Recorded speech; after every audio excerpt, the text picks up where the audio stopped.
folks, I want to talk about this thing right here.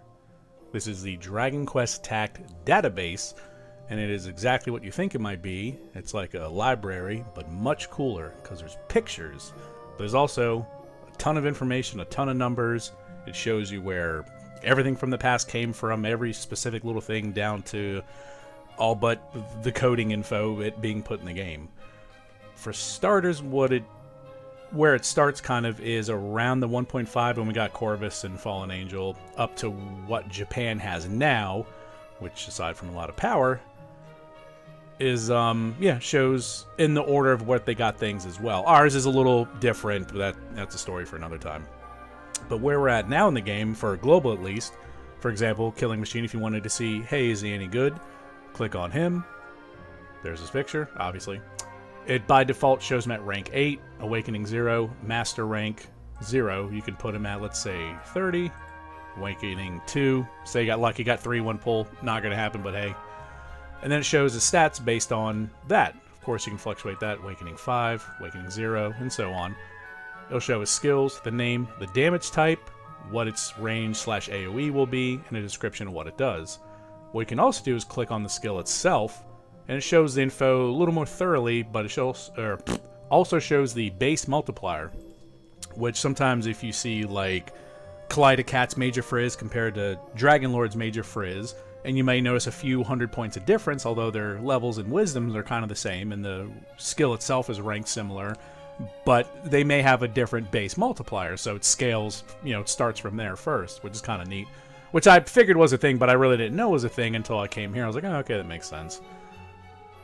And unit page, you can filter by family, ranked, or rarity, goes in alphabetical order. I mean, has literally everybody. Skills, same thing. If you remember a name of a skill or you're trying to find something or can't find it on the unit, but you remember just the name, you can look it up here.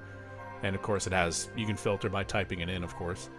One of the neatest things is the story quest and the old events. The story quest, for example, where we're at now. Let me show where the Masquerader is and hides, because he's a 3% drop rate. But luckily now we have the double thing, which I think gives it a 6%. And not double drops, because you can still get one. So, but anyhow, it'll show, if you click on whatever, the objectives, the first clears, clear rewards, of course, and then the monsters involved, and if they can drop, what the rate is. For the events, which is really neat, you can go to any past event, beast event, click on this one, hey, what's this one, the objectives, first clear, the monsters in it like I showed before. I mean, literally has everything. It's really interesting. Old shops, what they have, like, well, this one we don't have yet. Silver DQ1 medals. It's neat. I mean, you can spend a lot of time in here. What is also kind of neat is if you're someone who spends a little bit of money in the game, you can see, if you didn't know, like what's coming out in a month or two from now. Say you didn't know that Hargon has a Blossom coming, and it's really good at that. You can check him out, check out the new skill, and then you can scroll down to see here's everything that the Talent Blossom will have. And always on the bottom, it'll show like the big notable keystone things, which is the ones that cost the flowers. It'll describe what they do.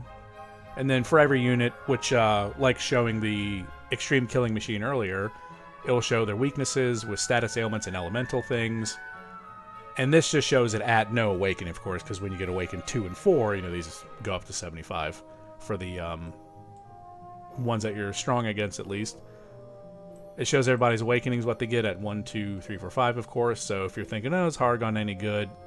Back then, awakenings really weren't anything. The first awakening was all you had to worry about, more or less. But now it's like awakening 1, 3, and 5. Turn them into entirely different characters. But that is a video for another time. You can, kind of spoil yourself with the coming power in the game, so to speak. Here's his new ability, for example, laid out. And like I showed earlier, you can click on it. The formula for wisdom, he won't do any more damage with wisdom at 857, which if you got him to that kind of wisdom, good for you. The base multiplier and so forth. So, again, really neat. Has everything. And it also has donation page. If you have a Patreon account, throw this guy a couple bucks. His name is Voice. I'm not sure if he's active on the Reddit. I don't think he makes content. I might be wrong, so Voice is watching this. By all means, correct me. But yeah, throw him $1 or $5 or 40,000 or whatever you can afford. And yeah, because I mean, no one put a gun to his head. He's just doing this for fun, and it's very useful. I'm glad he's doing it, and I would like him to keep doing it. Me and Chase did a little interview podcast thing last night, and we were using the heck out of this site, and it made me think, wonder how many people know about it. I know a lot of the content creators use it, and you see it kind of flash up on the screen here and there if you're someone who kind of, views various people. But for those who are a little more serious in the game and want to know a little more, or, like I said, see what's good to invest into, or just kind of fart around and, hey, look, Battle Roads, this, that, and the other. What's the percent of this? Who's on there? What's their yada yada? Then you can, like I said, spend a lot of time on this and kind of prepare yourself. Or, yeah, it's good stuff. It's great stuff. And I hope whoever watches this and they haven't used it starts using it, because, again, it's a lot of fun and it can be a lot of help. Other than that, have a good day.